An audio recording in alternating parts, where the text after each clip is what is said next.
welcome to this self-tanning tutorial for arms. Today I'm going to show you some tips and tricks I've learned along the way. So you want to go ahead and grab a pair of gloves. I like to grab gloves that are powder-free and latex-free, so if you're doing a full body application, you're not left with any residue on your hands. Then you won't have to wash your hands and worry about having water, and you won't have the powder on your hands for if you're going to do your hands as an application as well. Another thing I've learned from self-tanning my arms is there are a few key dry spots that you might not realize you have. Even if you've washed and exfoliated, I recommend moisturizing them. Those spots are right by your armpit, right here on the front side and the back side. Those are problem areas for me, and I recommend applying a body butter or a heavy lotion to those areas so that there's a nice barrier between that, your skin, and the self-tanner. And then also, of course, your elbows. Your elbows are, a problem spot for self-tanners. It can tend to just seep right in there. So I like to put a barrier on my outside my elbow and my inside because I have dry spots there as well. So I'll go ahead and grab some body butter, and I will show you. I just use a nice thick body butter, and I put some on my gloves, and I go ahead and apply those to that area. So the inside of the arm and the outside. And then the outside elbow and the inside of the elbow. And then I'm going to grab my favorite tanner. Today I'm going to be using the famous Dave Small Batch Reserve in medium. This is my go-to tanner. It will give you a great boost of color, and I love using it. So I'm going to go ahead and grab a few pumps of that, and I'm going to put it in my right hand so that when I do my left arm, obviously it's a lot easier. So I start at the top and I work my way down, applying a nice thin layer and then working it around.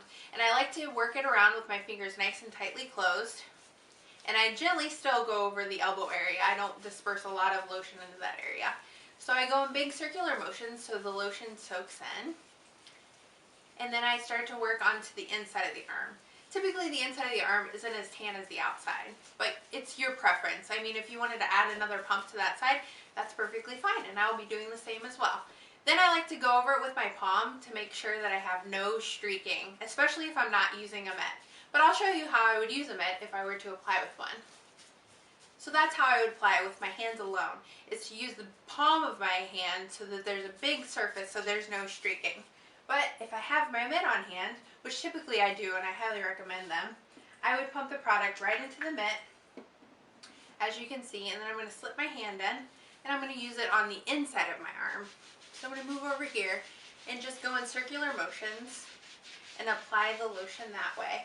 And I find that this is the easiest way to self-tan, and it literally leaves you streak-free. And it absolutely is gorgeous finish. But if you don't have it, you can also use your palms, obviously. So if you have a real concern, which sometimes they do, especially in the winter time, for your elbows to get super tan, what I recommend is going back over after you've applied your self-tanner on your elbow and putting some lotion there. Just to kind of blend that in and just blend out the colors. And you can do that on the inside as well. And this isn't going to hurt your tan in any way. It's just going to help blend it in and even it out. So, I hope you enjoyed these tips and tricks for tanning your arm, and stay tuned for the next tutorial.